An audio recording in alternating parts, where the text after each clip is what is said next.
I was wondering first if you could maybe give us an update. Did y'all get a clean bill of health yesterday's testing? And do you think everyone that missed the LSU game will be back for this week?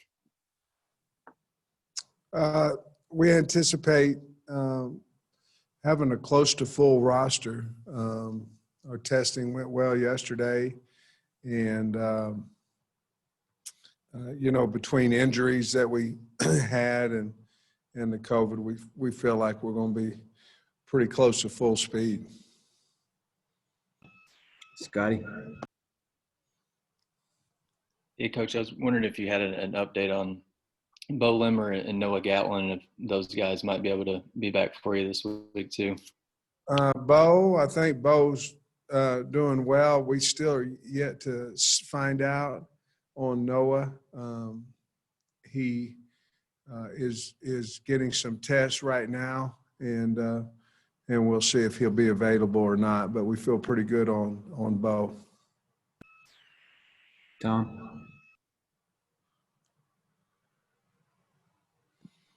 You had two players that get national type award stuff today. Grant Morgan's a Butkus Award semifinalist, and Traylon Burks got added to the Bolitnikoff list. I'm just wondering if you could comment about those two guys and the kind of seasons they've had. Well, obviously both of them's had good seasons to get on that list. The other thing about that is winning a little bit helps you get recognition to get on those lists. So every individual award, in my opinion, comes with a strong background of team involved with it too. So, but they both played well. We've talked about them a lot. They've both done a nice job, and we're proud of them and happy for them that they received that recognition. Bob? Hey, Sam, if I remember correctly, the team was going to get back yesterday and you were going to meet with them. Just wondering if you met with them, what was everybody's mindset after getting some quality time off? Just kind of how do you feel like the guys are all pretty refreshed and everything? Well, anytime that you leave campus, then you have to have a negative COVID test result before you can meet with them. So they tested last night, got the results back this morning. And so we did not meet with them last night, but this will be just we were able to do some walkthroughs, some meetings last week with the anticipation of play in Missouri. And now we're just going to have a regular week, Monday through, in preparation for Missouri. Dudley? Hey, Coach, talk to the commits over the weekend. It looks like most of them are going to sign early. How big a positive is that? And also that, several of them are going to be able to be here in January. Well, I think anytime that you have early signing date, and obviously you like who you have or you wouldn't have accepted their commitment, it's big to get it early. It's big to get it in December. Once you get them on the dotted line, then you can go for, well, are we going to save some of these for some transfers? Are we going to continue to chase after another position? You know what I mean? Another guy at the same position. We obviously like who we have. And so we hope, like I'm sure everybody who has commitments, that they will sign on December 16th, I believe it is. I may be wrong there, but I think it's the 16th, first Wednesday, or the December 16th, I think is when it is. But anyway, we're certainly hoping that we can get that class figured out, and then we, potentially have several guys coming in January, and that would be huge for spring ball, assuming that we'll be able to have spring ball. Appreciate it. Nikki? Coach, you said you expect close to a full roster back, but those guys in quarantine and stuff, how do you expect them to be physically with their conditioning? Is that a worry factor for you or not very much? Not really. Quarantine now is a little bit different than what it was before, Nikki, and that they can get some individualized workouts. Before they weren't able to do that. Now they can. So to be honest with you, we've been dealing with it all year. So just a few more now, obviously, but I think we'll be okay. We're going to do business as usual this week, and if I feel like at the end of practice we haven't had a spirited practice or that we need a little bit more conditioning, we'll get that in early in the week. But I'm certainly not anticipating that. I'm anticipating the guys have done enough to be able to play hard for obviously 60 minutes. Trey Biddy. Yeah, Coach, seems like every other week there's some kind of underlying storyline with the game, and this one obviously with Barry Odom returning to Columbia. Just curious about, I know you prepare equally for every game, but any underlying extra meaning for Coach and also Sam Carter and Brad Davis, and I guess there's probably a benefit in knowing personnel too. Well, I think there's a benefit from those guys because they know the personnel. I've also been playing Missouri now for a long time, and so we think we've got a pretty good handle of who they've had, at least in the past. Missouri is our crossover game, so obviously we play them every single year, and they've had the best of us, at least for the past 4 years, and so we're going to try our best, like we would each and every game, to try to stop that. But certainly they're playing top-notch football right now, well coached and physical, and they're going to try to bully us on offense, and on defense they're going to have an exceptional D-line and probably the greatest linebacker, at least one of them in the country, in Bolton. So they certainly are a good football team. They're playing at, they're peaking right now at the right time. We have a lot of respect for them, but to be honest with you, they're our crossover rival, and that's a big deal to us. Let me know if you've got more questions in the chat. Hutch. Sam, Grant specifically, I know you touched on him earlier, but he's not the biggest linebacker or the fastest linebacker, but he leads the country in tackles and has done a lot of other good things for you. What is it that makes him so good for y'all's defense? Well, he's slippery. He slips blocks a lot.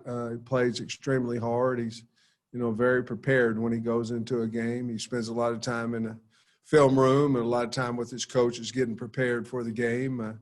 He tries to play the game before it happens. He tries to see his tendencies and things of that nature before it happens. And he's just a very intelligent guy that loves to play.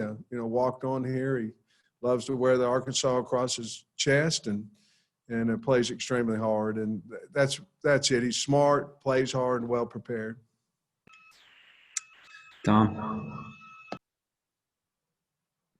Sorry, Sam, this might be a little repetitive, but you got a chance on Saturday to just watch their game. And so latest impressions of what you think of Missouri and why they seem to be firing on all cylinders right now. Well, I also watched the game film when I got back too, but well, they're a big physical team. I mean, they're not a complicated offense, even though it can be complicated because everything that looks the same is different, whether they run a good RPO system. They have exactly what they need. They've got a great back in Roundtree, a really good quarterback in Basilick, and then they've got a great slot. So on offense, big line, guy you can hand it to, guy you can throw it to, and more. And then on defense, they've always had really good defensive linemen. And I think last year when I was at Georgia, I think Bolton had about 20 tackles on us last year. So maybe we can cut that down to at least 19 or something. He had a great game last year against us over there at Georgia. But I think right now they're believing in Coach Drinkwitz and what he's getting done, and he's a fine man, fine coach, and they've got a good coaching staff. So I think they're peaking at the right time just because of their belief and how hard they play. Bob. Sam, we talk a lot about your coaches from Mizzou, but I think people may have forgotten 20 years ago you're at Missouri yourself. I know that wasn't a great year for the Tigers, unfortunately, but just wondered what you remember about your time there and just your thoughts on the program, historically. Good people, a lot of tradition. Um, they've done a lot with their facilities. Columbia, Missouri is a great place to live. Didn't live there very long, but enjoyed my time. And I was a high school coach in the state of Missouri at Princeton, Missouri, and Trenton, Missouri, and I'd have the opportunity to go down and watch the Tigers play when I was coaching high school ball there, and it was a thrill of mine, and being able to coach there was a thrill of mine as well. But certainly fond memories of Columbia and the Missouri Tigers from the year I was there. All right, let me know if you've got more questions. Nikki? Coach, to start the season, Myron Cunningham's name was being brought up as, potential draft pick. So I've seen his grades go up, but what have you thought about his performance and progress over last season? And, what are your chances of potentially getting him back for another year? Well, I've been really proud of him. He's playing better. Obviously, I think if we could keep him another year, we could really up his draft stock even higher. We'll get the results back from the scouts, and if it says you need to go to the NFL, then that's what we'd encourage him to do. If it says go back to school, then we would certainly encourage that. I don't know right now what he'd like to do, but I know he has improved his draft stock this year, and a lot of it is because of his size too. He's gotten much bigger and can handle bull rushes better and things of that nature. But I believe he's gotten better. I believe if he came back, he'd get a lot better. And if he gets a draftable grade, then we'll certainly wish him well on the way out the door. Bob?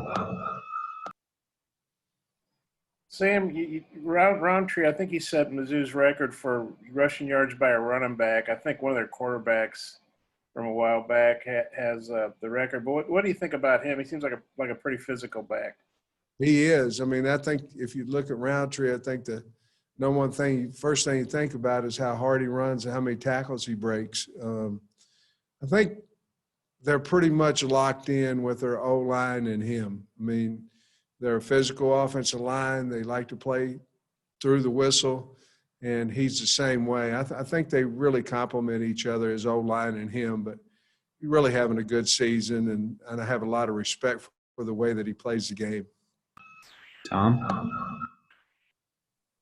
We've talked in general about the guys you've got coming back, but on the defensive line specifically, how important is it? Do you feel like most of them will be back? And in retrospect, how big of a performance was that from Jonathan Nichols, all the snaps he got? Jonathan Marshall, how many snaps he got in the last game? Well, if you'd ask him, I think he wished he didn't play quite as many snaps, but he doesn't complain. He doesn't say much. He just goes out there and plays hard. But obviously, I think besides Jonathan, maybe our top 5 or 6 D linemen weren't able to play, and we think we're going to be able to get them all back. Assuming, we have 2 more tests, but assuming all that goes well. And I think that's big. Obviously we need more size on the field and things of that nature. And the guys who got to play are going to be better players when their number's called again. Hey, Biddy? Yeah, Coach, how did the bye week go when you guys found out, I guess, a week ago? Did you guys treat it like a regular bye week, get some work for young people? I don't even know how many players you had available. Well, we didn't, Trey. I'm